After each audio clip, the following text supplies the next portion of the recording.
2026, and that this regular meeting is being held in council chambers, 200 South Street, Morristown, New Jersey. Adequate notice of this meeting was provided according to law by written notice to the Morristown Daily Record, the official newspaper of the town of Morristown. Notice was also posted on the bulletin board at Town Hall and on the town website and filed with the office of the town clerk of the town of Morristown. I do further state that I shall enter into the minutes of this meeting a statement that such notice was furnished as particularly described by me in this public announcement. I will take a roll call. Councilwoman Foster. Here. Councilman Iannicone. Yes.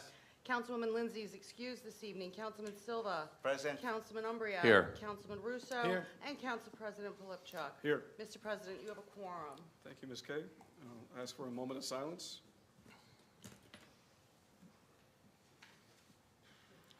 And please join me with the Pledge of Allegiance.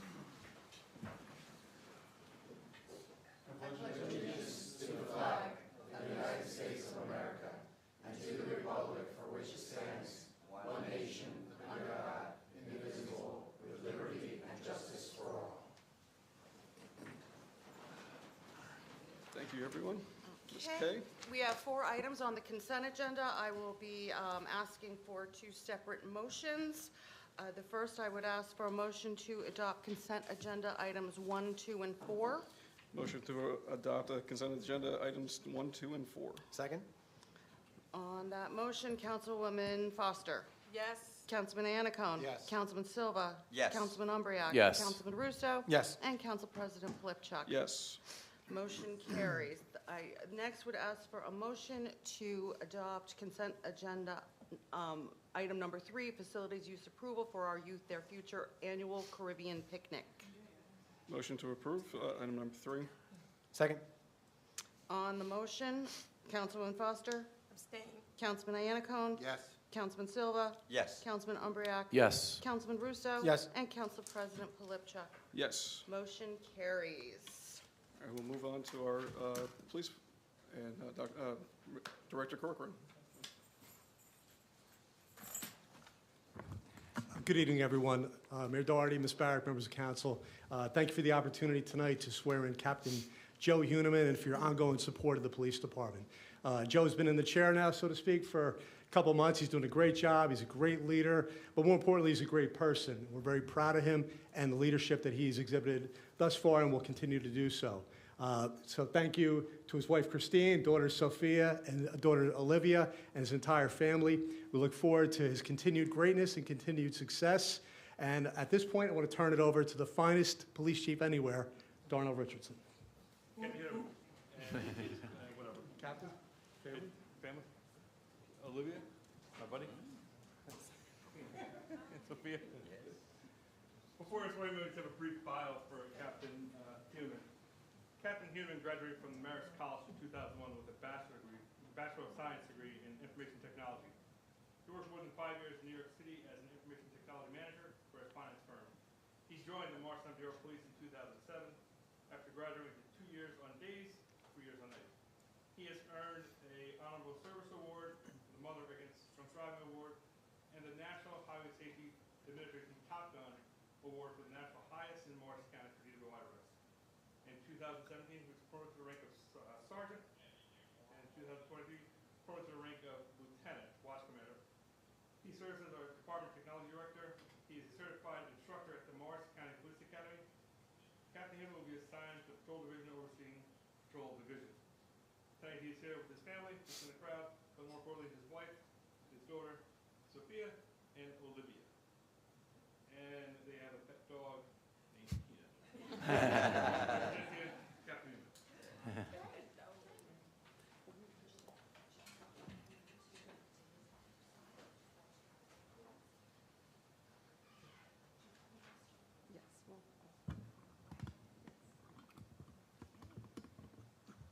If you could please place your left hand on the Bible and raise your right hand and repeat after me.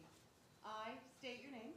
I, Joseph Huneman, Do solemnly swear do solemnly swear that I will support the Constitution of the United States that I will support the Constitution of the United States and the Constitution of the State of New Jersey, and the Constitution of the State of New Jersey, that I will bear true faith and allegiance that I will bear true faith and allegiance to the same to the same and to the governments and to the governments established in the United States established in the United States and in this state and in this state under the authority of the people, under the authority of the people, and that I will faithfully, and that I will faithfully, impartially, impartially, and justly justly perform all the duties perform all the duties of the office of captain of the office of captain for the Morristown Bureau of Police for the Morristown Bureau of Police to the best of my ability, to the best of my ability. so help me God. So help me God.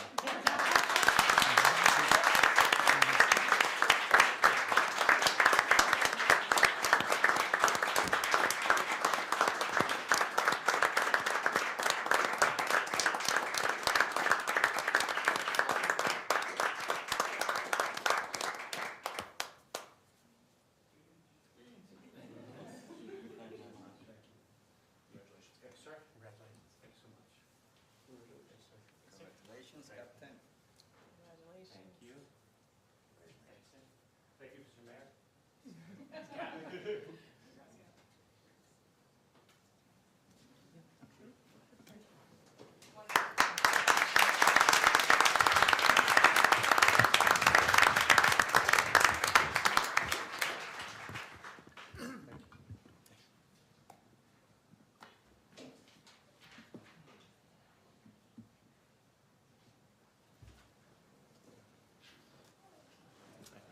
We'll just give everyone a moment to clear out before we move on. Nobody wants to hear about the budget. Nobody. Nope.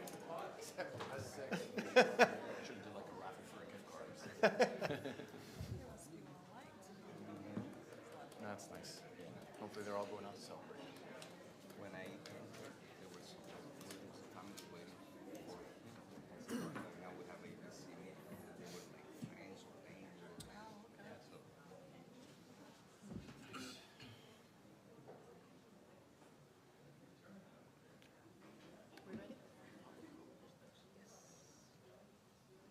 Ready to go?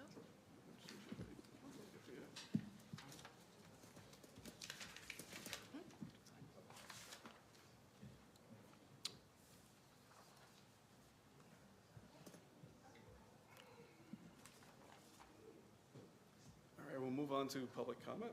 Ms. Kang? At this time, I will open the floor for a public hearing on any matter. When called upon, please approach the microphone, state your name and address, and limit your comments to 3 minutes or less.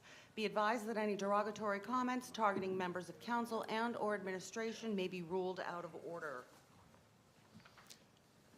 Ma'am?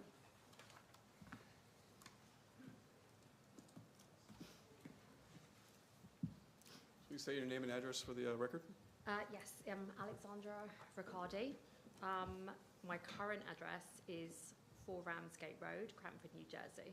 I was a former Morristown resident for about 13 years. Good evening again, everybody. I was here 2 weeks ago, and I stood in this room to advocate for people with disabilities and their right to meaningful access to justice in our courthouses, namely Morristown Courthouse.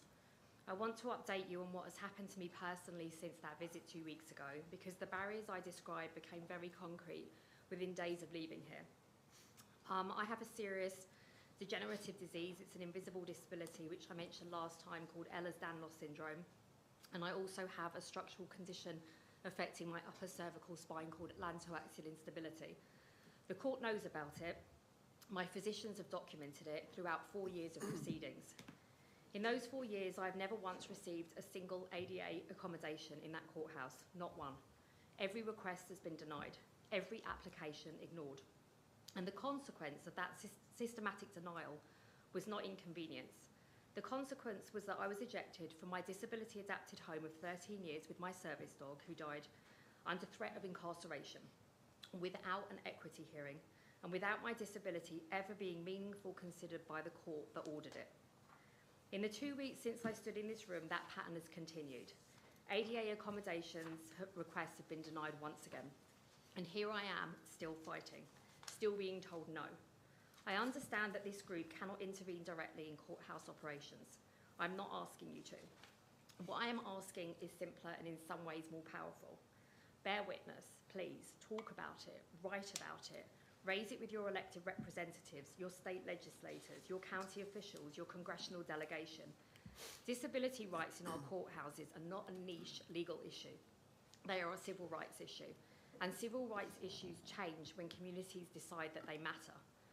I also note respectfully that our visit 2 weeks ago, it wasn't mentioned in any coverage of the town hall proceedings. And I do understand that editorial decisions belong entirely to the press. But I want to say gently that when a disabled person comes here to advocate for disabled people in the community and returns 2 weeks later with a concrete personal account of exactly the barriers that I was warning about, I do truly believe that that story is worth telling. Not just for me, but for every disabled litigant in this county who is turned away, shut out, or simply not heard. Every one of those people is invisible until somebody says it out loud. So I'm saying it out loud again today. I am asking you to say it too. The ADA is federal law. Courthouses are not exempt. I came here 2 weeks ago to advocate for others. Today I am asking you to advocate for us. Thank you. Thank you. Thank you. Thank you. Any other members of the public who'd like to address the council? Mr. Byrne?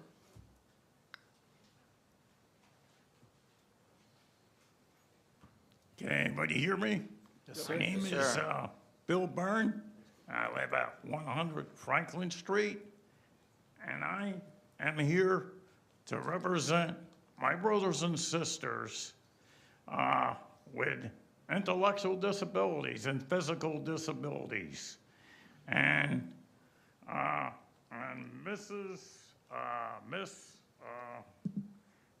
can't remember her name, but anyhow, I like to say that I represent, I don't know her name offhand, but she was just up here, and I represent her, and I represent her cause, and it's about time that we advocate for what that person said about courthouses. We cannot go backwards. These courthouses deserve to treat people with disabilities with respect. And one of them is to making sure that they have the combinations, that they get comment, for any documents that they have to deal with the courts, because we cannot go backwards. ADA was passed in the 90s.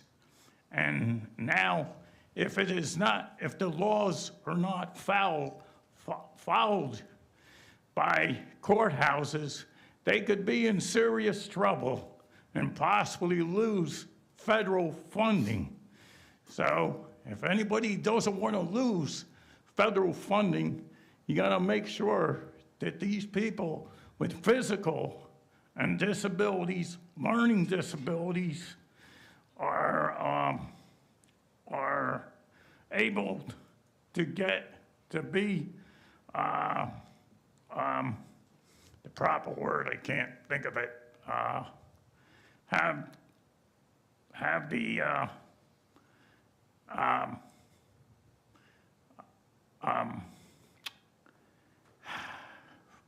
You're looking for accommodations? accommodations, thank you. And we can't go backwards. So if you don't want to,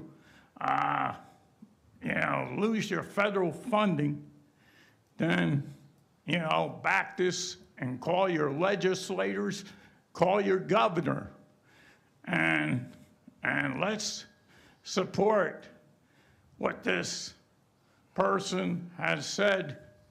And I'm backing her 100%, and I urge the mayor and the town council to also do so and call your legislators. Thank you. Thank you, Mr. Byrne. Thank you. Sir?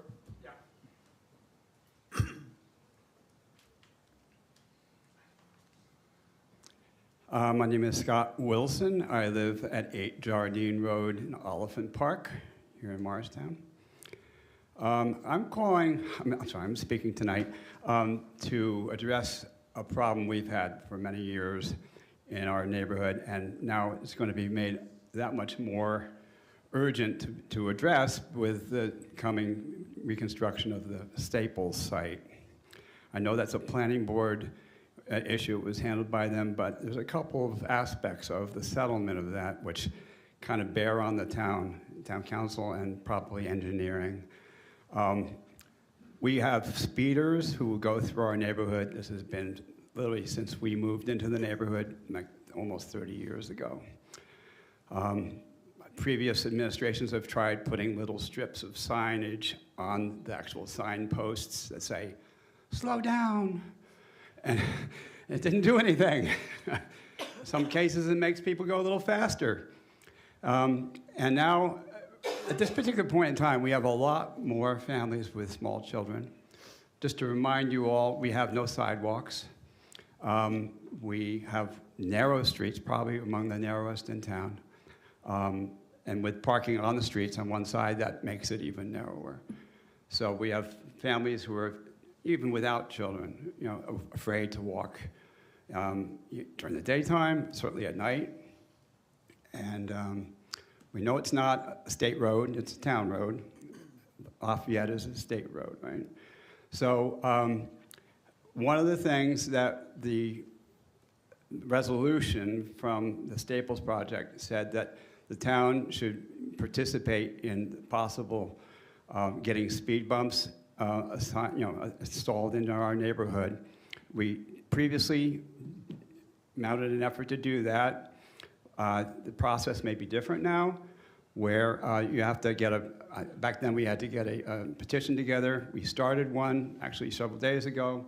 I have it with me here. I'm going to provide it to the clerk tonight. And I've been promised some help from David to help get this circulated, and get it in front of everyone. So we can, we'll probably be discussing it in the near future, but we also need to know what the process is once the council has approved this or endorsed it. The only other second issue is signage at the bottom of our neighborhood where it meets Abbott. And there was discussion at the planning board meetings, and we'd like to pursue that with the town as well. There's a precedent for having it be exit only many years ago before Route 287 was built, and we don't know how much of consensus there is right now for doing that, but all the traffic that goes through the Staples site now, once they start construction, they're going to want to come through our neighborhood. Thank you, sir. All right? Thank you. Thank you. Thank you, sir. Thank you, Mr. Wilson. Should I hand this off to you? You may. Watch your steps. Oh, gosh. Thanks. Thank you. Thank you.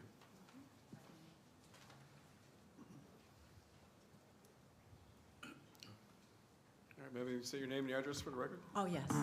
Hi, my name's Isabella Reyes Alfano. I live in 3 Andover Court. I'm speaking today because of due process is not optional. Fairness in family and probate court is not a courtesy and is not something that can be turned on and off depending on who is in the room or who is being heard. I recently experienced firsthand what many people have been reporting about for years: confusion, exclusion, and a complete lack of transparency. I was invited to Court Watch as an ADA advocate trainee. I identified myself, explained my role, and made it clear that I was there in good faith. I was left in a waiting room for 2 hours with no update, no explanation, and no meaningful communication. I emailed the clerk, I attempted to call, and then the connection was abruptly turned off.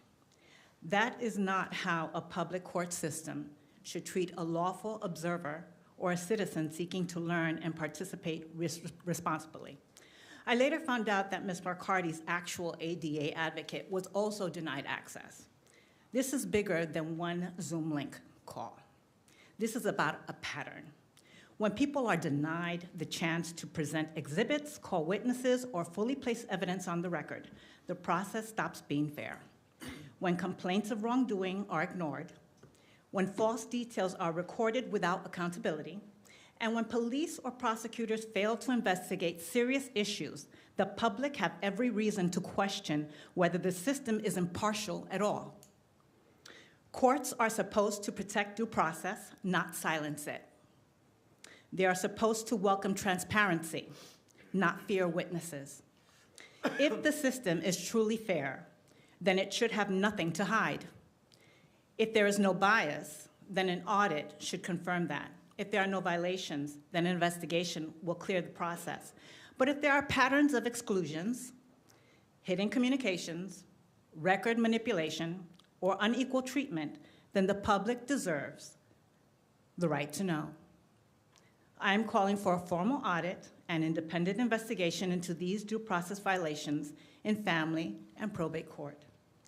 That review should include courtroom access, treatment of observers, handling of evidence, witness exclusions, clerk communications, and any repeated patterns of bias that affect litigants and children. People deserve a system where the record is complete, the judge is impartial, and every party has a real opportunity to be heard. When courts refuse transparency, they damage public trust. When they suppress evidence or shut out witnesses, they damage justice. And when that happens repeatedly, it is not a misunderstanding. It is a system problem that must be addressed. Thank you. Thank you. Thank You're you. welcome. Sir?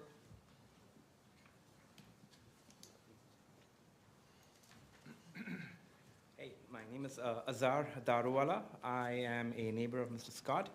I live at 11 Jardine Road. I just wanted to point out the same thing and reiterate what Mr. Scott mentioned. I have 2 kids. There are at least about 6 or 7 kids on Jardine Road itself. And it's really a scary issue where we have to monitor our kids every minute if they're crossing, if they're taking them to school, or even coming out of the driveway. There are people flying by.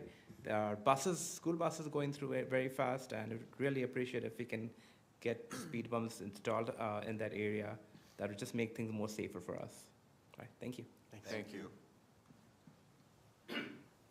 Excuse me. Any other members of the public like to address the council? Is that ADA? No, he already had his time. Sir, in the back? You in the back, sir.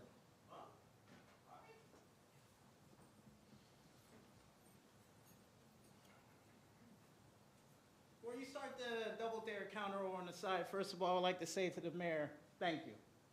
You've earned my respect, and same for you as well, too, for meeting me in private for what's been going on. Oh, they already started Mickey Mouse counter. Anyway, my name is David Richard Cook from 37 Speedwell Place, Morristown, New Jersey. 2 weeks ago, I came here in regards of what happened in my neighborhood with someone getting hit by a vehicle, and went and talked to the mayor in private about what happened with other issues, what's been going on, and I wanted to update him about the court case we had to go to on Cinco de Mayo. Nice hair, by the way, I want to say. Anyway, outside of that, we went to the court case. We talked to the prosecutor. We told him that everything that's been going on, he said we had 30 days to make sure everything was clean and whatever have you. But the person who inspected the property, yeah, the guy we told the person who was in charge of the Morristown Housing Authority that we wanted a different guy to inspect the home. And he was there in the courtroom, said something a little sideways. And yeah, we wanted a different guy to inspect the house. It could be Bill Murray, it could be the Three Stooges, it could be Rocky and Bullwinkle. As a matter of fact, it could be the A-Team or whatever sort of show you remember it as a kid. But anybody else to inspect our house within the next 30 days after this court case is done would be nice. That's all I wanted to ask for. You know, because we've been at this back and forth for about, well, as of this summer, it will be 7 years. So I don't want to make it 8. So in I guess in the interest of fairness, I would like to see somebody else try to inspect our home when the time comes this summer, when it comes around. And secondly, about the guy who got hit in front of the house, school's out in another 7 weeks, is it? 7? 7? Y'all can respond. 7?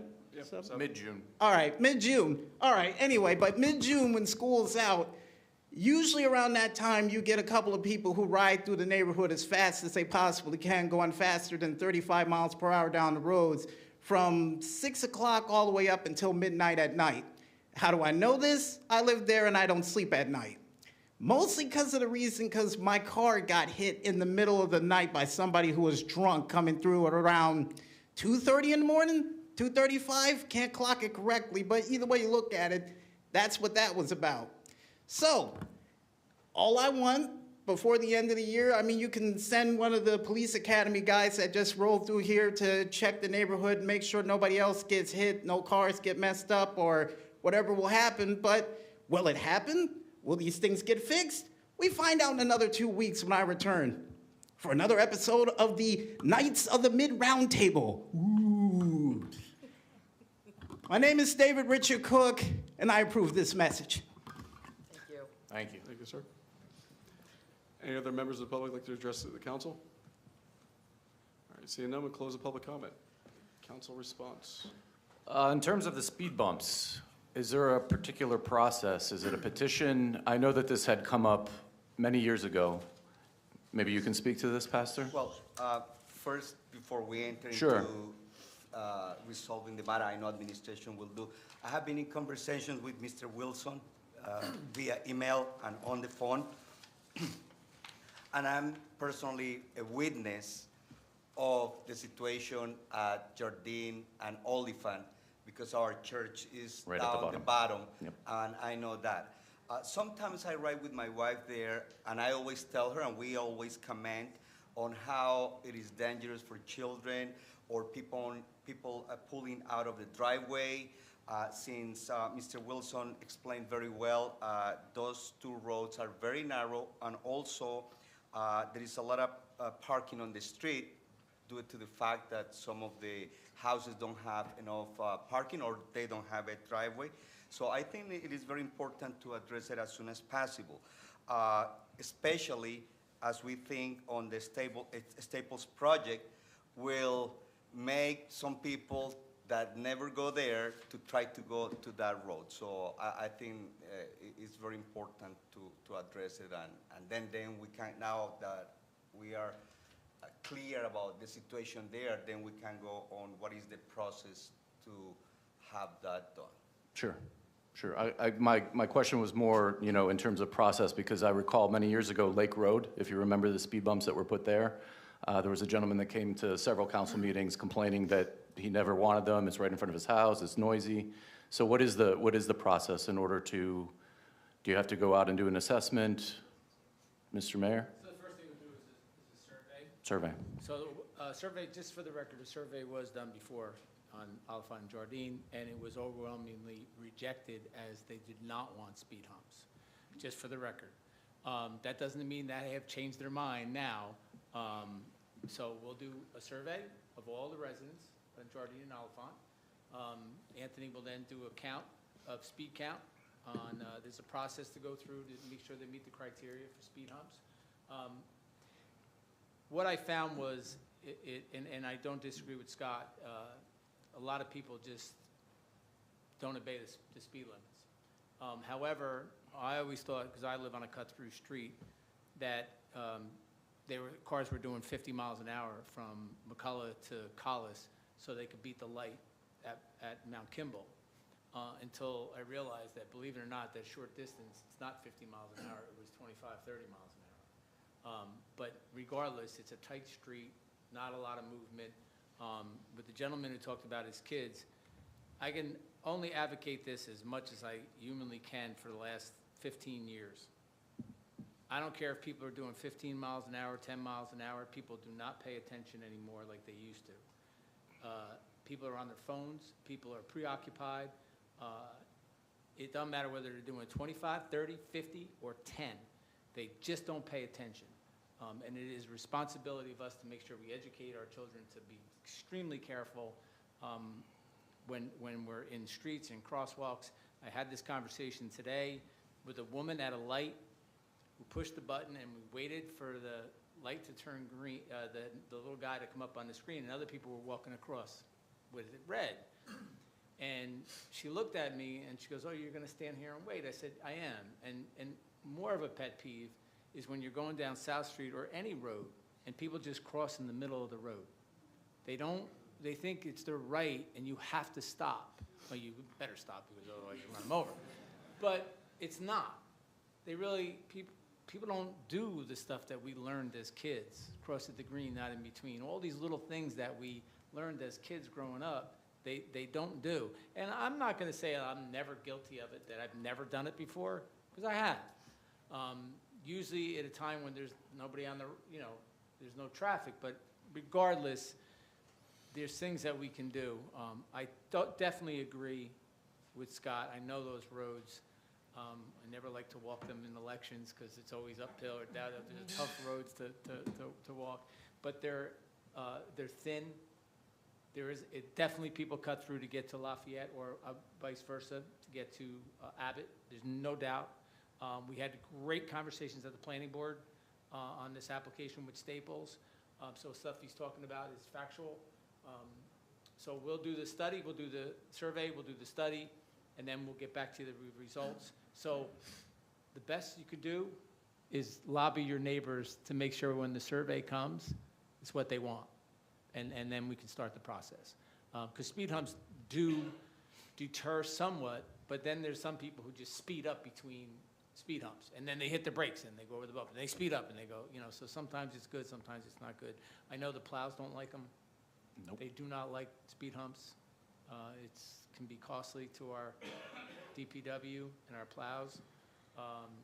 Lafayette, like you said, is county road, so we don't have authority over it, but we will definitely do a full study on it and get that survey out to all your residents as fast as possible.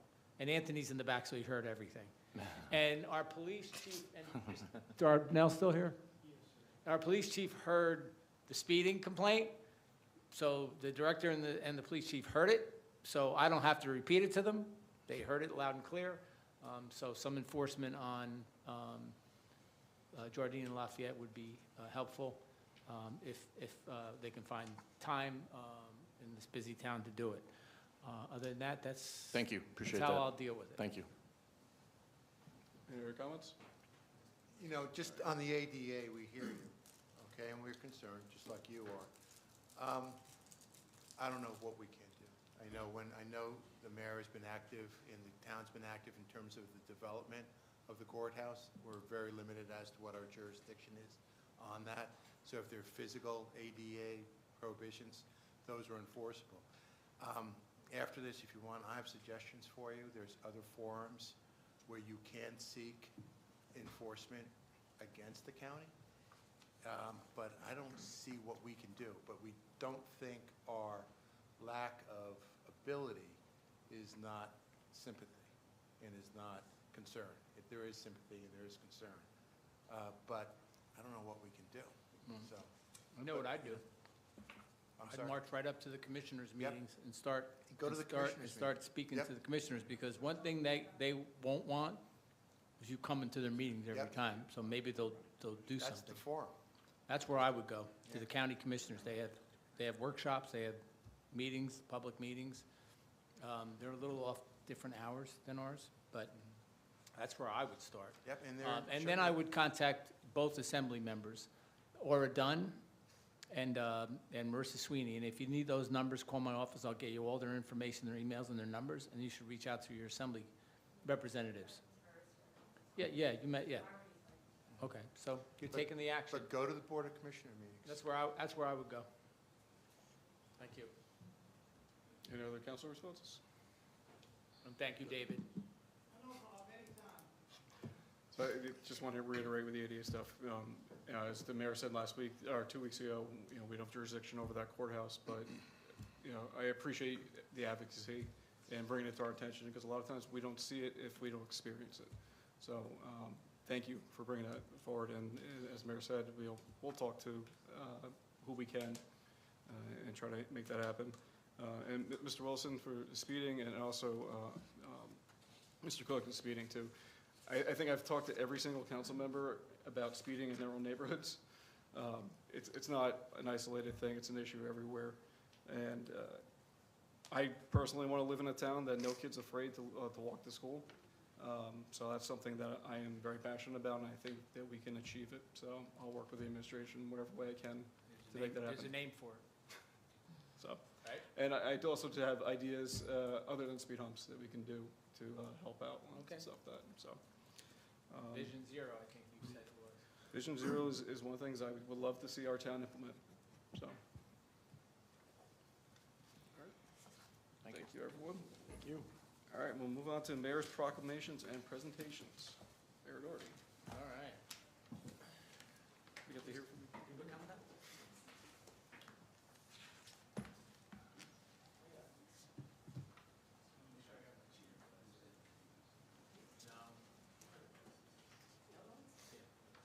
In case I need my cheater glasses.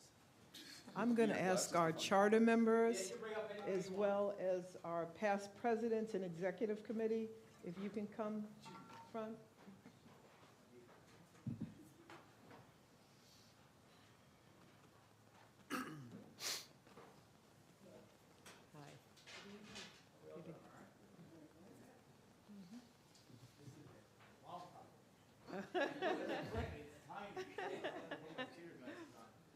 Okay.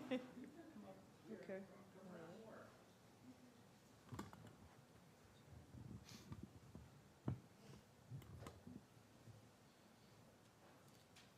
You ready? Don't be laughing at my cheater glasses now. But I can definitely see the print. So, this is a proclamation. Whereas for 40 years, Pi Theta Omega Chapter has exemplified outstanding leadership, dedicated service, and enduring commitment to improving the quality of life in the community through meaningful and far-reaching initiatives. The chapter's distinguished record of service includes participation in Morristown's Community Health Day, youth development programming for middle and high school students, distributions of backpacks to elementary school children, assistance with college application and preparation, preparing and serving meals at Homeless Solutions, support of Table of Hope, collection and donation to food in the Interfaith Food Pantry, service to the annual Martin Luther King Jr. Interfaith Breakfast, participation in the Angel Tree Project benefiting children of incarcerated parents, involvement in the art, in the atrium events, beautification of local playgrounds, participation in Morristown Spring Cleanup, voter registration initiatives, participation in community walks, financial literacy workshops for victims of domestic violence and broader community. In partnership with the Pearls of Wisdom Foundation, Incorporated, Pi Theta Omega Chapter has helped provide more than $350,000 in scholarship dollars to deserving students in the community, thereby expanding educational opportunities and investing in the promise of future generations. Pi Theta Omega Chapter has extended its service beyond the local community through support of national and global initiatives, including historically black colleges and universities, women's health and caregiver programs, the arts, humanitarian efforts such as Souls for Souls, and Little Dresses and Little Shirts for Children in Haiti and countries throughout Africa. Excuse me. The chapter youth programs, including the Youth Leadership Institute, YLI, and AKA Gems and Gents, provide mentoring workshops and service opportunities that cultivate leadership, goal setting, collaboration, and personal growth, preparing young people for success in school and in life. Since 2023, Pi Theta Omega Chapter has helped combat childhood hunger by providing more than 5,000 power packs to students through CHIP and its prescribed expansion, PIP, helping to improve focus, attendance, and academic achievement. In partnership with Atlantic Health Systems, Pi Theta Omega Chapter has demonstrated its commitment to environmental stewardship through an annual tree planting initiative, and in 2024 commemorated the 2023 Earth Day efforts with a plaque honoring its dedication to a greener and healthier future. In recognition of Mental Health Awareness Month, Pi Theta Omega Chapter hosts seminars, community walks, and youth workshops that promote self-care, stress management, confidence, emotional wellness, empowering the community to prioritize mental health. And through its social justice program, Pi Theta Omega Chapter has sponsored public policy forums that encourage informed dialogue on social justice, civil participation, and the political process, helping to educate and engage and empower the community.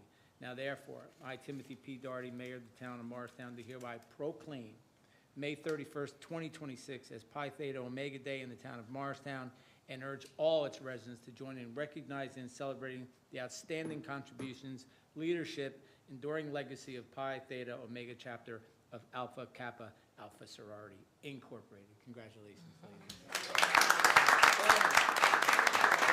Some proclamations. Hi, my name is Reba Blake, and I'm the president of Pi Theta Omega Chapter. Good evening, Mayor Doherty, members of the council, and community. On behalf of Pi Theta Omega Chapter, it is a true honor to accept this proclamation recognizing over 40 years of service in the Morris community and Morristown area. For 4 decades, Pi Theta Omega has been committed to the ideals of sisterhood, scholarship, and service. We have worked to uplift families, support students, empower women and girls, promote health and wellness, and strengthen the communities we are proud to serve. This recognition is deeply meaningful because it reflects not only our chapter's history, but also the collective efforts of our charter members, past president, members, community partners, and supporters who have helped carry our mission forward. We stand on the shoulders of visionary women who planted seeds of service 40 years ago, and we remain dedicated to ensuring that their legacy continues to grow. Mayor, we thank you for the proclamation and acknowledging the impact of Pi Theta Omega throughout the Morristown and Morris County area. We accept it with gratitude, humility, and renewed commitment to continue serving with excellence, purpose, and love. Thank you.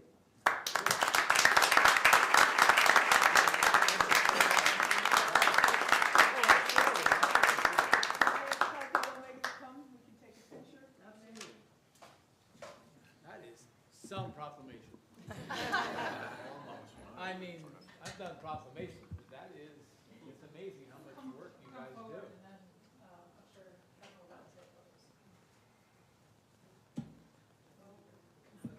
Come around here and face the audience. Now all of a sudden everybody's shy? No, you're not shy. Turn around and face the audience. Turn around and face the audience. Stand up so the picture's better. If I stand up, we'll make the picture worse.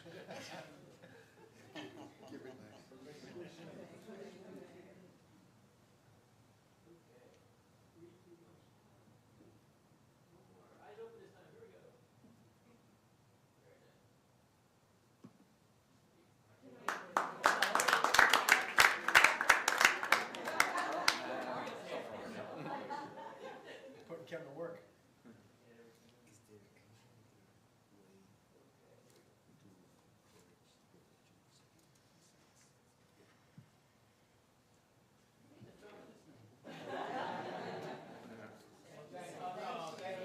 Congratulations.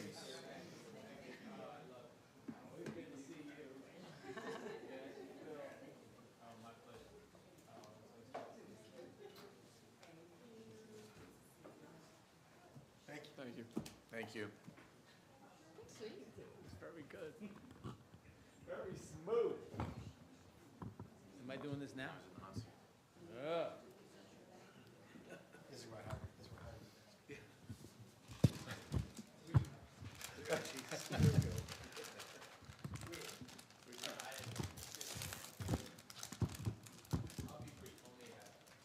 Next up, we have Mayor Doherty with the mayor's address of the budget.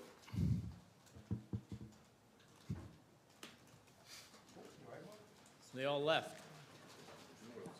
I don't blame them. I'd have left too. Have to get that light fixed. This light. Is it not plugged in? I don't think so. And I did it, I actually tapped it twice. Okay. Well, like I said, that was a heck of a proclamation when you really think about how much they do and what they provide to the community. It's amazing. So we are now embarking on our long-awaited budget process to come to completion. This is the beginning of the first step, and it has been a long, painful, and sometimes hair-pulling experience this year. So let me just start off by saying good evening to everyone, and I want to thank the town council and the dedicated workforce, our partners, and the residents who have joined us. Your engagement is the foundation of effective local government, and it is what allows Morristown to keep moving forward with purpose and clarity. As Barack Obama once put it, a budget is more than just a series of numbers on a page. It is an embodiment of our values, and it is exactly how we approach this proposal. Protecting what matters most, planning responsibility for what comes next. Tonight, I am pleased to present our proposed 2026 operating budget of $52.8 million. That represents a 2.1% increase over the 2025 adopted budget. I want to be straightforward about why. Personnel cuts are up, costs are up, especially in public safety. Utilities are higher, technology costs keep climbing, and they're no longer an optional. Meanwhile, many of our non-tax revenue sources continue to remain flat. At the same time, we're now feeling the impact of post-revaluation tax appeals, particularly on commercial properties. Those appeals reduced Morristown's total tax base by $73 million, or about 1.5%. So even with the reasonable 2.1% expense increase, less taxable value means a higher rate. In this budget, that translates to a municipal tax rate increase of 3.2 cents. When you include the county, the schools, and the library, the average property owner will see an estimated 5.5% increase in their total tax bill over the year. That also includes the local open space tax of 1 penny, which is 0.5% of that increase. Our town administrator will provide a detailed breakdown shortly, but I want to highlight a fundamental fiscal reality for Morristown. As a county seat, we host nonprofits and institutions that provide tremendous regional value. But the reality is unavoidable. A significant share of those properties is exempt from taxation. Each year, that exemption means an estimated $538 million in non-taxable value, which is $9 million in lost revenue. Revenue that would otherwise help distribute the costs of local government more fairly. This is not a temporary pressure or a budgeting inconvenience. It is a long-term structural imbalance that places a disproportionate burden on our homeowners and requires sustained strategic management. We know what rising costs mean for families, and especially for seniors on fixed incomes. This year's proposal increase was not a decision made lightly. We worked hard to minimize the impact. We scrutinized every vacancy, relied on attrition where appropriate, and reduced or delayed expenses without sacrificing core services. We are reviewing non-tax revenues to make sure our fees reflect the true cost of providing services today. And looking ahead, we will keep making careful, disciplined choices with Morristown's long-term stability and sustainability in mind. So that's the fiscal landscape we're navigating. So in going off script very shortly, very small amount, when I talk about $538 million in non-taxable real estate, that's what we don't get. We don't get $9 million in taxes. That would come to the town of Morristown. Now, nonprofits are important, extremely important, but it affects the structure of the finances for the town when nonprofit take taxable properties off the tax rolls. That shortens our money we get in our budget. It's pretty common sense stuff. I want to make it very clear, we're not anti-nonprofit, but at the same time, there comes a time where you have to strategically plan on how you're going to deal with the growing of nonprofits. Being the county seat, it's an issue that's a long-term issue on how we're going to deal with it. And maybe it's time that we talk to the legislators and we talk to the state on how a county seat is affected by the amount of nonprofits and lost tax revenues in their community. And I'm sure there's many in the state that have to deal with it, whether it's Camden or whether it's different county seats that, a perfect example I try to use all the time is, like Trenton has some of the most beautiful buildings in the state of New Jersey, but they don't get a lot of tax dollars, right? Because they're all state. So, you know, it matters. It really matters. And so we have to try to figure this out. And working with our partners and our nonprofits and our legislators, we'll come up with some type of solution to help in the long run. And some people will say, no, that's not the real world. But the real world is as we continue to lose properties off the tax rolls, the burden shifts to the homeowners and to the taxpayers. And there's a point where you have a structural imbalance, when your nonprofits get to rise up and rise up and rise up, and the balance is off. It's one thing if you have a handful of nonprofits, but it's a different thing when you have a lot of nonprofits. And Morristown, as the county seat, is where the nonprofits are. They're here. So we'll work on it. Our business administrator, our CFO, our council, we'll work together, and our nonprofits hopefully will work together on figuring this out. Because those services, our services, they're there for the nonprofits. The roads, the police, the fire, the DPW, all the different services that take place in our community are being used by every nonprofit. So it's a difficult situation, but we will figure it out. So that's fiscal landscape we're navigating. Now I want to shift from numbers to the impact, because Morristown is strong, and we'll work that those dollars support is already delivering results. When it comes to growth and development, our focus is simple.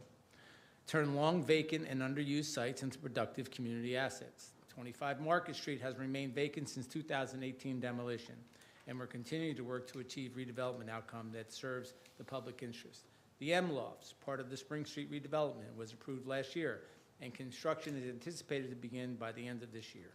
And Spring Street isn't just about new buildings. It includes real community benefits, preserving the historic black schoolhouse and partnering with Habitat for Humanity to rehabilitate 12 Spring Street to create additional affordable home ownership opportunities. And at North Park Place, we have designated a redeveloper, and we're moving that project forward. Construction is already underway at the train station redevelopment, and by April 2027, we expect 80 new residential units to come online. On affordable housing, we have adopted a fair and reasonable strategy that provides the town immunity from builders' remedy lawsuits for 10 years. We also expect construction to begin soon at the Staples site, adding extended stay units that support the corporate tenants we continue to attract. Later this year, KPMG will be taking residents at Headquarters Plaza. Good news for jobs, for downtown foot traffic, and for local businesses. And looking ahead, this summer we'll launch an open space and recreation planning process to guide the future investments. Please join me in thanking our planning board and our planning and zoning staff and the many community partners that help guide reasonable growth in Morristown. I know that there are residents and even some employees who have asked why Morristown has continued to use pilots in redevelopment if they don't help our finances. Well, tonight I want to make something very clear. Redevelopment has strengthened Morristown, and the pilot agreements have delivered real value to taxpayers. Pilot revenue provides more than $3.8 million each year to support municipal operations. Since 2017, the average homeowner has saved more than $2,500 in property taxes that would have been due if these projects had not been built. And by 2035, redevelopment is projected to have saved the average homeowner nearly $10,000. That's not theory. That's real money back in residents' pockets. In short, redevelopment works, and it has been a benefit to our community. Please join me in thanking our finance team and our town administrator for their disciplined work to protect taxpayers while keeping Morristown moving forward. That's Jillian and Frank. As you all know. As these projects move forward from plans to cranes, we also have to make sure our town services keep pace, faster, simpler, and more accessible. Construction activity remains healthy. Last year, our construction office supported more than $92 million in projects built across Morristown. And we expect another busy year ahead as redevelopment projects advance and the county courthouse continues rising. We are also making it easier to do business with Town Hall. In the coming weeks, we will roll out an online inspection scheduling. Later this year, we will also begin accepting online payments. Yay, yay. It's good. It's good, because that was long overdue. So thank you, Jillian. And Frank, where's Frank? There he is. Frank likes to hide. That's our CFO, if you don't know Frank Mason. Our engineering division is also busy, and that's a good thing, because it means we're investing in the essentials. Last year, we paved more than 4 miles of roadway and continue to target drainage improvements. We also improved the field house at Burnham Park, benefiting residents across town, and especially our award-winning Little League teams and their family. And let me go off script. Let me thank the lacrosse, congratulate the lacrosse, girls lacrosse, the high school won the championship. Coach Ferrara and I know the proud parents of the coach. What a great job that our high school girls lacrosse did. So congratulations to them. I got to say it publicly. I know we posted it, but if you see, we should probably have them in here and do something for them, because that is huge. Not just for our school, but for our community. In 2026, we will keep that momentum going. We will continue our annual pavement improvement program. We'll replace the playground at Victor Wilhall Park, a project that just began last week. We'll hydro rake the lower pond at Burnham Park this fall, and we will install new pickleball courts this fall in the location designated to minimize neighborhood destruction, while transitioning the courts at Ledgerwood Park back to tennis. We will also pursue grant funding to expand our investment in parks and open space, and because our neighbors approved a local open space tax, thank you, Council President, we will have new resources to build on. This year, those funds will help replace playgrounds in 2 additional parks over the coming year. Please join me in thanking our engineering staff and DPW crews for the work you see and the work you don't see that keeps Morristown running every day. And that's Anthony DeVizio is in the back, and Paul's here from DPW, so you can get the credit, Paul, for DPW, since you're representing DPW here.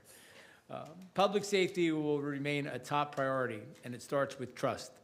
Last year, our officers hosted Coffee with a Cop 4 times to listen to residents and strengthen relationships. The department also expanded targeted outreach along Speedwell Avenue, and in partnership with St. Margaret's Church, established an outreach post in the church parking lot to better connect with people and services. We are also focused on safety on our roads.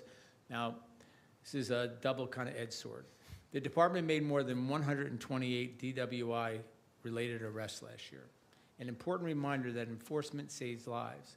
We continue building the community engagement unit to deepen proactive outreach with a major focus on homeless outreach that connects individuals to resources and assistance. Now, this is something I really want to stress and to highlight in of all the things that we do in this community. Through partnership with the State Office of Homelessness Prevention and CSPNJ, Morristown has helped assisted 43 people with rapid rehousing vouchers, and 21 of them have received permanent housing placements so far. That is amazing for a small town to be able to accomplish that. That's the stuff that you hear about and see in big cities, and we're very successful, our police department working and with those programs. The program has been a success by providing direct services to support our most vulnerable population, an initiative that will continue moving forward. Through the Blue Angel program, we've installed exterior lock boxes for seniors so emergency personnel can access homes quickly, with 16 boxes installed to date. And we will continue collaboration with the state-sponsored ARRIVE program to support appropriate responses to mental health crises. Looking ahead, our goals are clear. Train and develop a young department, stay focused on quality of life issues throughout the town, and invest strategically in the technologies our officers need to do their jobs safely and effectively. Please join me in thanking the police chief, the public safety director for their leadership, and the men and women of the Morristown Police Department for their service and commitment to our community.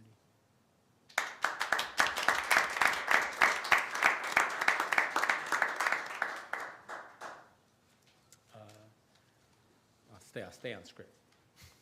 So getting close to the end. Our fire and emergency services team is focused on readiness. Every day and every season, we are protecting the facilities and staffing levels needed to deliver service. And our capital program includes safety improvements to our firehouses. To 2025, we hired 2 firefighters to backfill retirements and maintain service levels. Training matters too.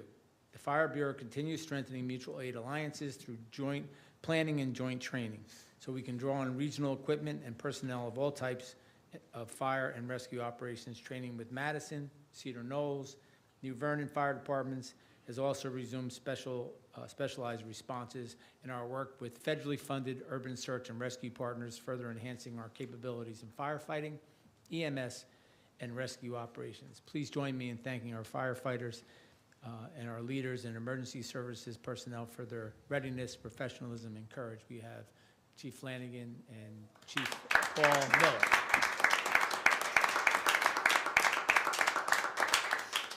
In Parks and Recreation, participation keeps climbing. We're sustaining a strong lineup of quality programs, and we're regularly adding new offerings so young people with different interests can find a place to belong. At Burnham Pool, membership remains healthy, evidence of a well-run operation and facilities that deliver real value. To protect these assets for long term, this year's capital budget includes major maintenance work at the pools. And in the year ahead, Recreation will work with DPW and planning to identify additional ways to enhance parks and facilities across town as part of our open space planning. Please join me in thanking our recreation staff, coaches, and volunteers who make programs and facilities such a point of pride. But they're not here, but thank you. Our senior services team has renewed energy with new leadership that joined the town in 2024. Help rejuvenate senior programming. We are now offering more programs than ever, from dance to fitness to crafts to financial management, computer literacy, book clubs, games, bingo, and more. And participation is growing, with attendance to fitness programs up 50%.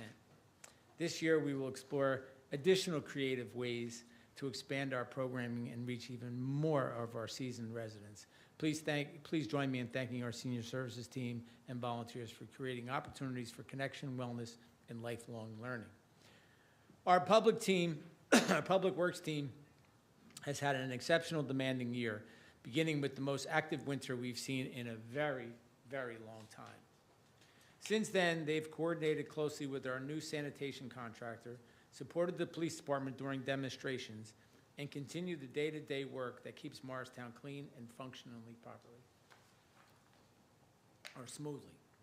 This year's storms brought significant overtime and higher salt usage, and global instability continues to drive up costs of paving materials, fuel, and even electricity that powers our streetlights.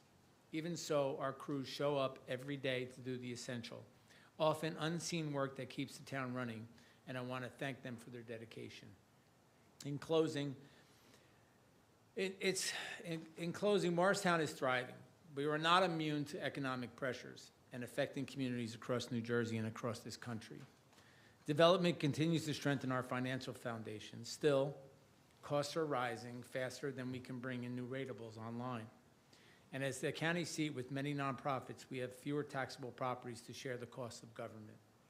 There is an old proverb that captures what good local government is supposed to do. A society grows great when old men plant trees whose shade they know they shall never sit in. It's pretty good, right? Remember that. That's the spirit we're bringing to this work, making practical decisions today that strengthen Morristown for the next generation. Please join me in thanking the town council, the boards and commissions, and every resident who volunteers time and energy to strengthen Morristown. Thank you all for your commitment. You can give yourselves a round of applause.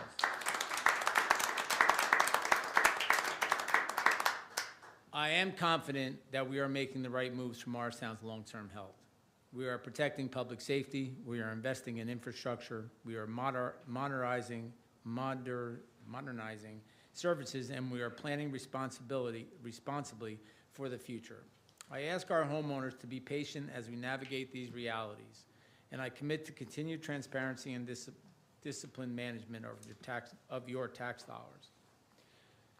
Before I thank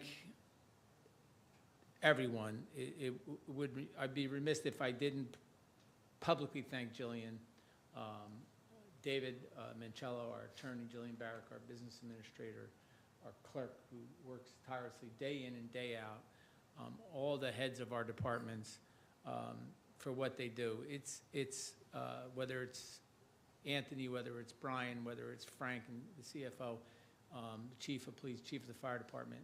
None of this stuff works by itself, and none of it works because of me. It's all the people that you have around you that do the work day in and day out. And I can tell you that the process for this year's budget has been long and difficult because like every community in this state, everyone is hurting for dollars. Gas is 100% higher than it was X amount of months ago. The cost of goods, tariffs are affecting everything you buy, groceries, you name it. The cost is everything, and it's the same in municipal government. Costs are just skyrocketing, and whether it's insurance, whether it's pension costs, whether it's, you know, one-time hits of $2 million of an insurance hit, which we took last year. These things are the realities that every municipality has to deal with. And, you know, I always wish we had more to do more with. And, you know, but we do the best we can with what we have. And I've said this and I'll say it again. I have the best business administrator in the state of New Jersey. And there will be other people that will agree with me in the world of municipal government in the state of New Jersey. There is not too many people that I know in the 17 years I've been mayor, I've known a few business administrators and I know a number of mayors that wish they had Jillian Barrick as their business administrator. It's a tough job. And Frank, our CFO, has been with us for a very long time, day in and day out, you know. Frank's a man of a few words. Usually the words are, "It's not good, Mayor." And then Jillian will tell him, "Don't tell the mayor that. It's too early to tell him it's not good." But we do the best we can. We sacrifice where we can. We don't want to sacrifice public safety. We don't want to sacrifice the workers that need that work that needs to be done on every day. But I want to thank our municipal workforce for the work that you do every day, and most of all, the caring about this community we're proud to call home. My wife's not here, but obviously the support of family and everything that we do, whether you're a council member, whether you're mayor, is important that you have the support of your family, and you watch your family grow, you watch your grandkids grow, you watch your community grow, and you know, there's no better job that I could have ever hoped to have for as long as I've had it. So I want to thank you, and God bless Morristown. That's it.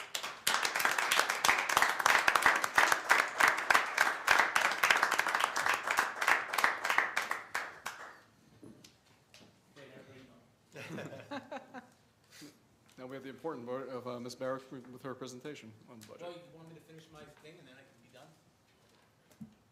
You don't have to go back to me? Sure. Okay. Thank Councilman Russo for attending and reading the proclamation on the Comfort Pets. Wednesday the 6th, Tim Jackson Memorial Service was held at the Kellogg Club. He will be missed. On Wednesday the 13th, 1 p.m., the mayor will have a Q&A upstairs if you want to join. That's question and answers with the seniors. It's going to be good. Saturday the 16th, 9 to noon, annual town cleanup. Meet Town Hall parking lot for gloves, garbage, and recycling bags. Register at townofmorristown.org/cleanup. Noon to 2, grand opening of, I don't know what this is, maybe you guys do because you're younger.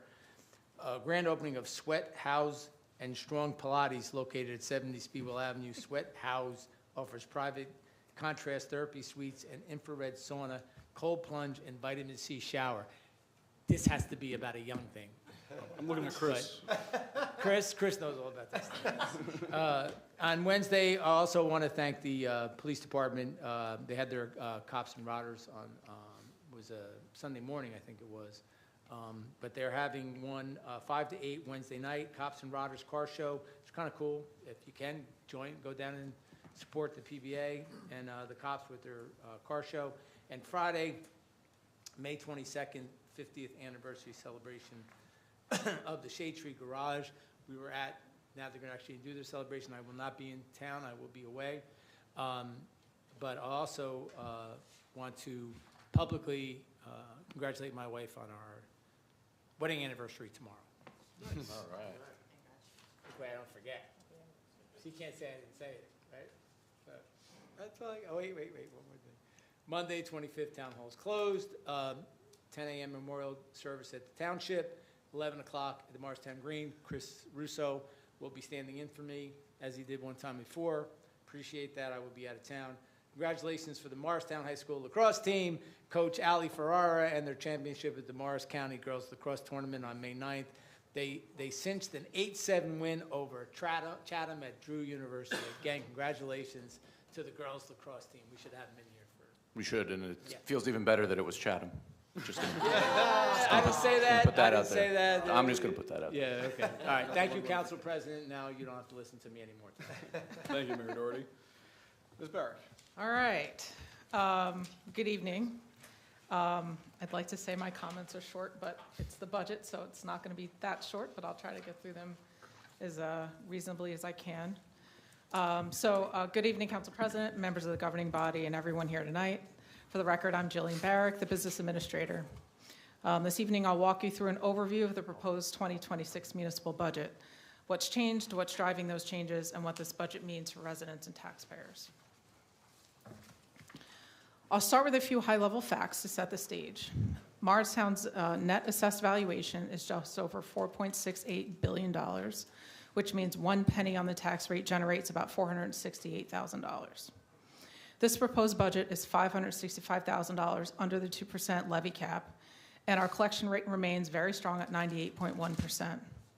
The proposed municipal tax rate increase is 3.25 pennies, and this is now, it's actually, my notes say a 4th consecutive year, but I think since I've been here, we've always been under the tax levy cap. So it's something we pride ourselves on in making sure that we remain under the cap. It's also important to flag early on that while there is a municipal increase, the largest driver of the total tax bill increase is the school district, as it is every year. This slide shows how our tax base has changed year over year. Overall, assessed valuation is down about $73 million, or roughly 1.5%, which the mayor mentioned in his remarks. The largest shift is in the commercial class, which reflects post-revaluation appeals. I really want to highlight this because this is the largest significant reduction we've seen in property tax valuation in several years. And because we've seen such a large swing in the net assessed valuation, this 1.5% loss in taxable value has a direct impact on the tax rate. And I'll speak about that more specifically going forward. But I'll go into more detail when we meet sort of individually about sort of the details about this. But the large commercial taxpayers have been successful in appealing their reval rate, partly because our reval was done at the height of the market, and there were some significant swings the following year, which made it right for tax appeals, some of which you've seen already, and some that are coming down the pike for you to consider going into this later into this year. At the same time, apartment valuations and vacant land have increased, which helps offset some of the decline. Overall, the takeaway here is that the tax base remains diverse and stable, even as individual classes fluctuate. This chart just puts the prior slide into visual format. Year-to-year changes are relatively modest, and we're not seeing dramatic shifts that would destabilize the tax structure. However, the one-year shift in the commercial value does have a meaningful impact on our tax rate increase. This chart shows equalization rate over time. This rate represents the relationship between assessed value and market value, which is an inverse relationship. Since the reval in 2024, the rate has shown a modest but steady decline, reflecting the still healthy residential real estate market in Morristown. And this also impacts the commercial assessments as well. Okay. This is where the money meets the road. The slide pulls together the big picture.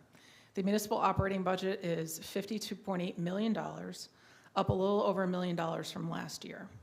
The sewer utility budget increases slightly to $7,750,000, largely driven by capital needs. Altogether, the total municipal financial budgets for 2026 come to about $60.6 million.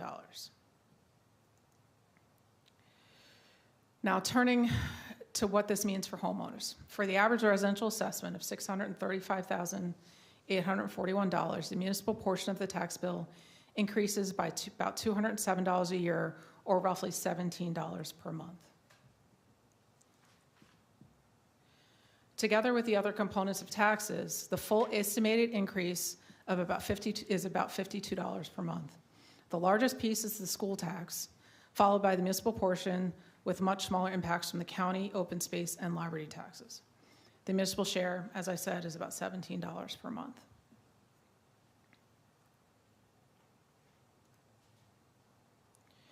This slide illustrates the allocation of the total tax bill comparing this year to last. Only about 33% of a resident's total property tax bill goes to the municipal government. The rest goes to the school district, county, library, and open space. While the municipal rate does increase this year, the school portion accounts for the largest share of the overall bill increase, as it does every year. They're still well over 50%. This chart answers the question, where does the money come from? The largest source, the municipal tax levy, followed by the anticipated surplus, local revenues, state aid, and sewer utility surplus. This slide shows the tax levy as a percentage of total operating revenues over time. Even with this year's increase, we remain consistent with historical trends and are not becoming overly dependent on property taxes to fund operations. However, it's still important to note that revenues outside of property taxes still remain stagnant. The top 5 tax revenue increases from 2025 include the Atlantic Health bed tax, which is a new revenue for us, which replaces the old 10-year tax appeal settlement agreement that expired at the end of last year. These are the major revenue increases helping support the 2026 budget. They include the Atlantic Health bed tax, the expanded pilot payments, cannabis fees, and increased hotel motel tax revenue. Together, these sources add about $1.3 million in new revenue, which helps limit pressure on the tax levy. However, on the flip side, we do have some revenue losses.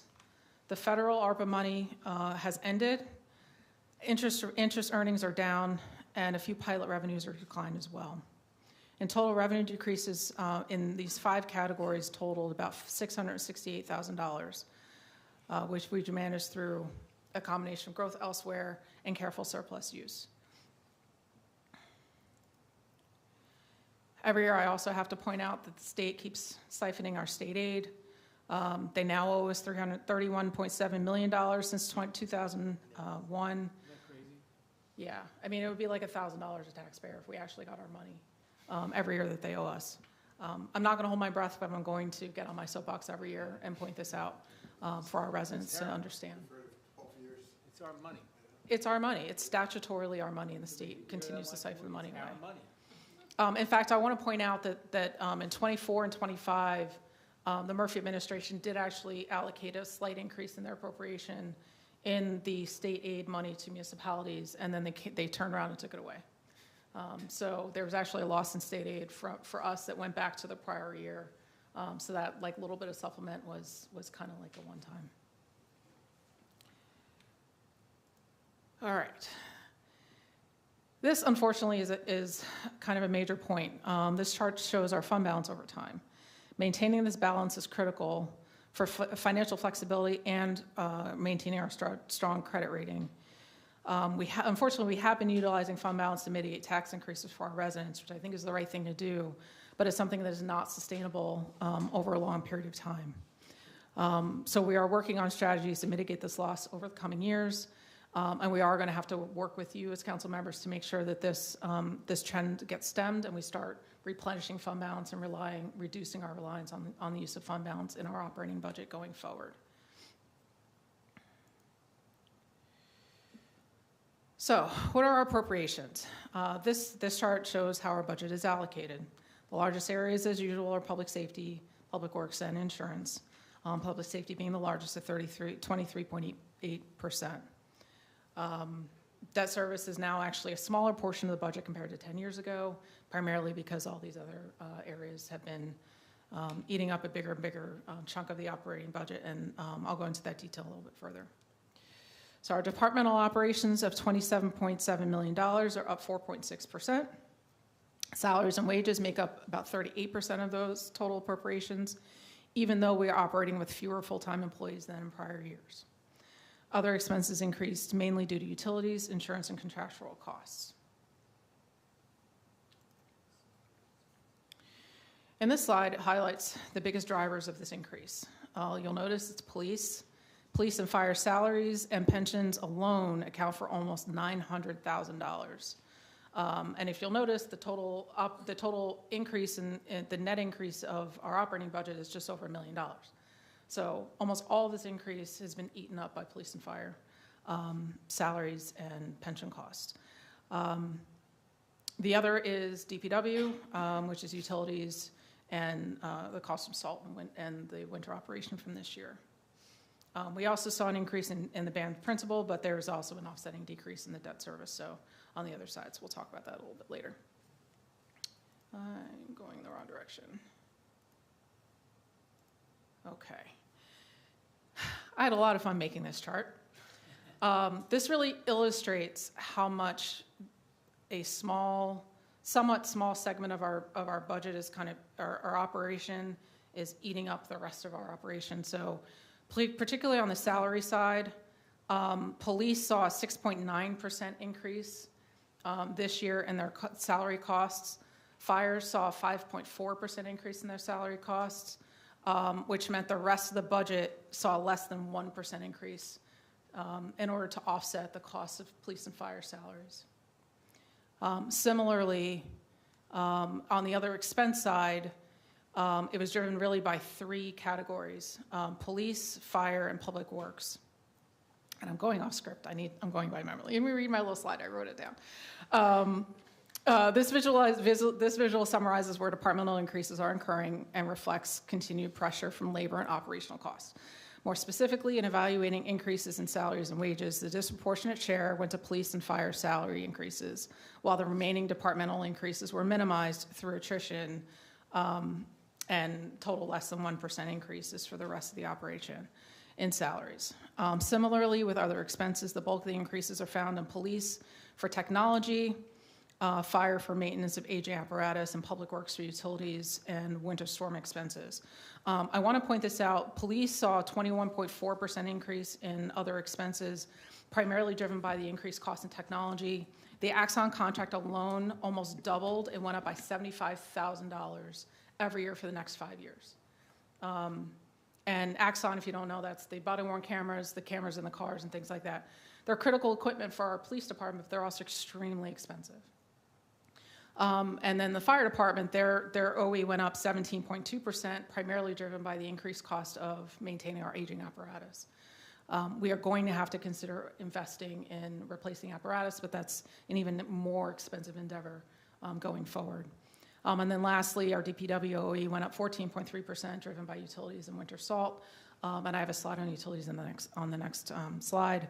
But the remaining other expenses, we cut everywhere we could and kept it under 1% to balance the other demands on the operating budget. So drilling down into the utility costs, utilities remain one of the most challenging cost areas. Electricity, fuel, water, and heating costs have been relatively level, but we saw spikes in 2025, a trend that we expect to see going forward. The cost of gasoline, as the mayor mentioned earlier, are particularly of particular concern given the unrest in the Middle East and the impact on fuel prices. Quite frankly, I'm not sure if the budget number is even going to be good enough, depending on how things shake out in the Middle East. So it's something that we're going to be monitoring. And unfortunately, unlike with gas and electric, where I can prepay supply costs and at least get some predictability on the budgetary number, there's no way to prepay gasoline in bulk like we can for other kinds of utility supply. So really subject to market conditions, just like we are in our private lives. So that's something that we're going to have to monitor. All right, we're in the home stretch, I promise. There are also some offsetting savings. The reductions in debt service, certain personnel lines, and prior obligations total, and for these 5 items total $346,000. So as I pointed out, we did use attrition as a means to try to reduce expenses this year, and there are a couple of strategic positions that we chose to keep vacant, and that's part of what you're seeing in this graph here. Total pension costs for 2026 are just over $4.8 million. PFRS is up 4.5%, while PRS is actually, PERS, which is the civilian pension, is actually down 6.5%. So thankfully, PERS is kind of helping to provide some savings for us as well. Morristown continues to maintain a strong AA+ credit rating. We paid $2.5 million in principal last year, and our overall net debt has declined by $17.1 million. That's not, yeah. Our debt level remains well below statutory limits at 5.57%. And this is something that we do continue to monitor, and trying to balance the capital needs and maintaining our infrastructure with making sure that we don't incur unnecessary debt going forward. In the sewer utility, we still remain debt-free, and we use pay-as-you-go in the sewer utility. This year, we've budgeted $565,000 for capital projects, and we have another 14th year of no new debt issued in sewer. Capital, we have $3.6 million in capital projects, although only $2.9 million of it is expected to be funded by debt. A majority of this is roads for engineering, public works vehicles, parks and rec, pool improvements, buildings. These are really mostly pretty standard projects that we do every year. And then lastly, this is actually new. We have our local open space tax at $468,000, which is a penny. So this year, we're using it to construct 2 new playgrounds and parks to further our playground replacement program, with a balance going to help support salaries and park maintenance in DPW. And then kind of going forward with the open space recreation plan project that's underway, I expect that will help to guide future local open space tax budgeting and grant seeking in next year and into the future. All right. That concludes the overview. I appreciate your patience, and thank you for your attention. I'm happy to answer any questions that you may have. Thank you, Jillian. Mr. Mayor, any questions, council? We usually meet with you one-on-one. We'll do that sometime before the next hearing. Yeah, absolutely. Everyone's welcome. I'm happy to sit down with everyone and go into more detail when you're at your convenience. I'd like to point out one very important part of that budget process presentation. One, thank you, Jillian. I would not want to have to try to figure that out. I've watched her with the door closed many times trying to figure out this budget. You saw a bed tax. So every hospital in the state of New Jersey should thank Morristown, or every municipality that has a hospital should thank Morristown, because it was our lawsuit that forced that bed tax that every community that has a hospital and is now receiving. Am I right, Mr. Mitchell? You're absolutely right. As a result, and one of the first things Jillian Barrick did when she got here, I think it was the first thing you did, maybe the first week. Yeah, it was. Was got that settled, that lawsuit. We would never have been able to maintain the going to the United States Supreme Court, which they have the money to take us. So they came to a settlement, which was great. But every municipality that has a hospital in it, and I was on that call, all the mayors that were in that municipalities that had a hospital, I said, don't settle, go get your own settlement. But the legislature, they have a powerful lobbying group, the hospitals, and they did the bed tax. So thank you, Jillian. And every municipality that has a hospital should also thank Morristown, because that's how they got that extra money in their budget. And if we didn't have that extra almost $900,000, that's an important chunk of money that we get from the hospital. So just for the record. Bob, I don't know, he's looking at me funny because he deals with hospitals. But, He's on there. Well, the real number is what's the difference between that and the annual settlement dollars? When Well, we there had is- settlement. the settlement The dollars is was how over. much? I know it was over. We actually do slightly better with the bed tax, Than we but do I with the can go into more detail with you. Yeah. You know what I'm saying? Well, we'll Yeah, talk a little later. bit. Councilman Umbria? Just want to say thank you. I know the incredible effort and amount of time that everybody takes to do this. This is my 5th budget. I'm sure you're going to have an open door if we have any questions or concerns. Just thank you for putting this together and, presenting it in such a great way. Thank you.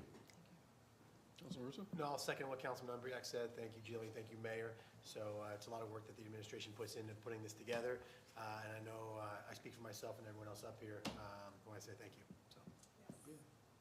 Any other Yeah, comments? well, the one thing I'll say is this trend, you see the projection, you're looking at 5% this year, next year another 5% in our own projection that we have here in the budget.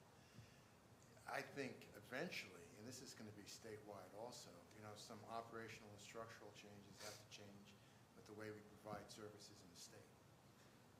Is there going to be consolidation, more of municipalities? Is there going to be more shared service contracts?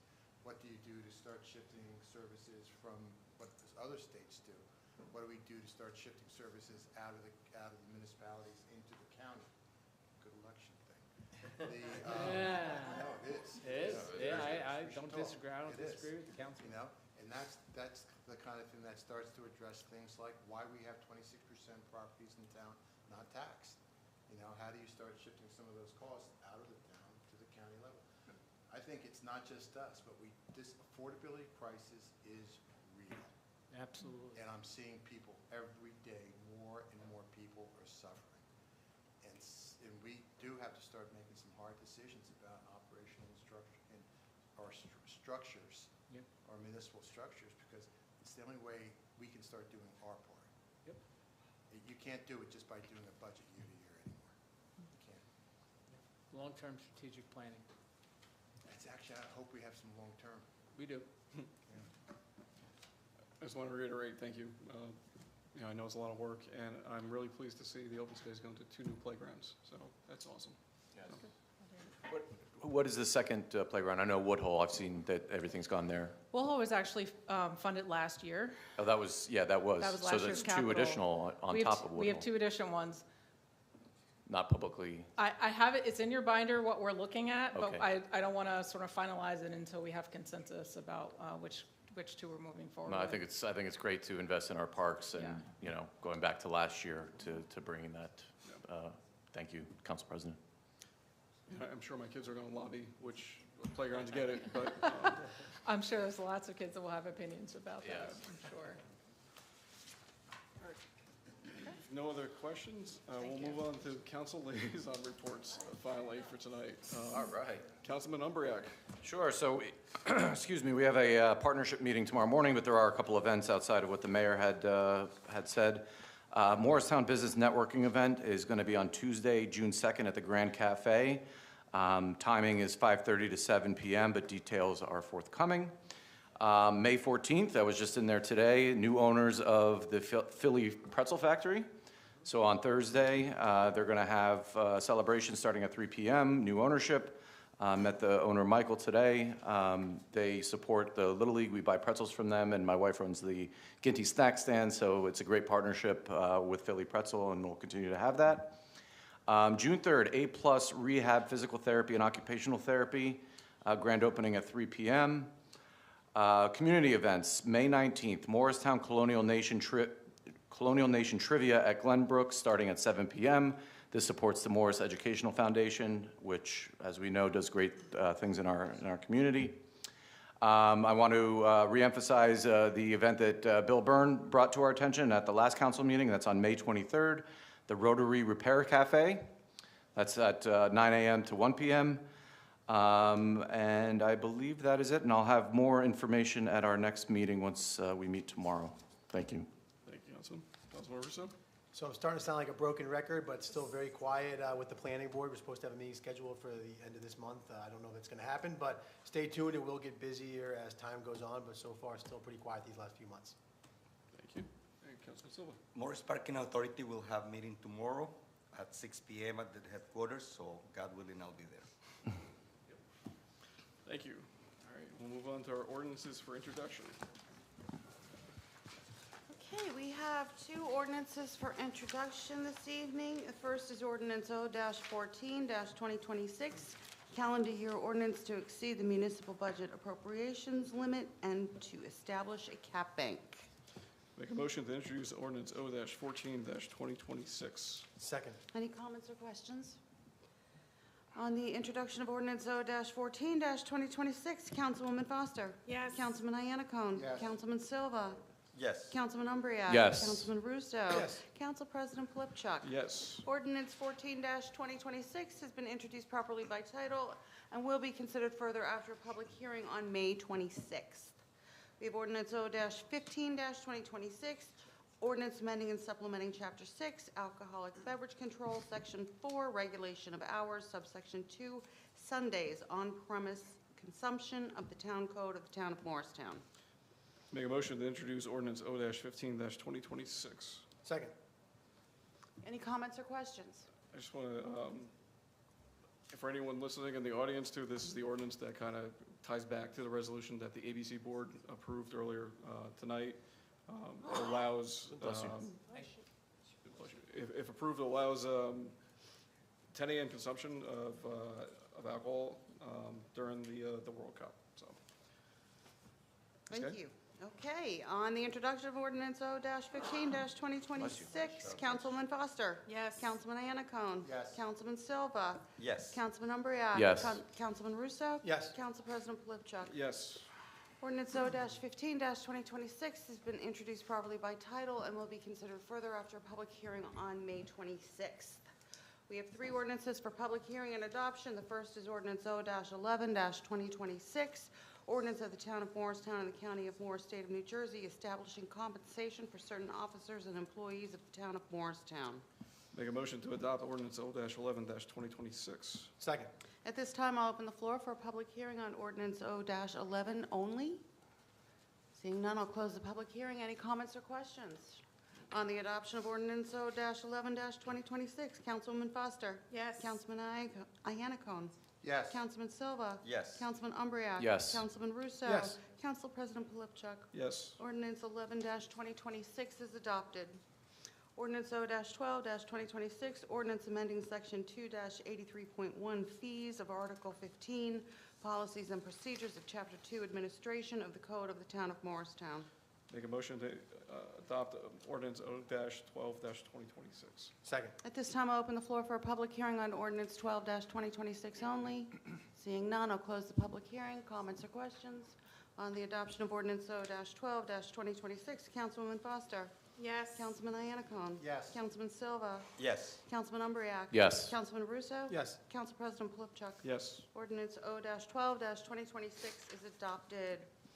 Ordinance O-13-2026, ordinance amending and replacing Section 3-20, alcoholic, cannabis, and hemp-derived beverages, public consumption, open containers, and possession of the Town Code of the Town of Morristown.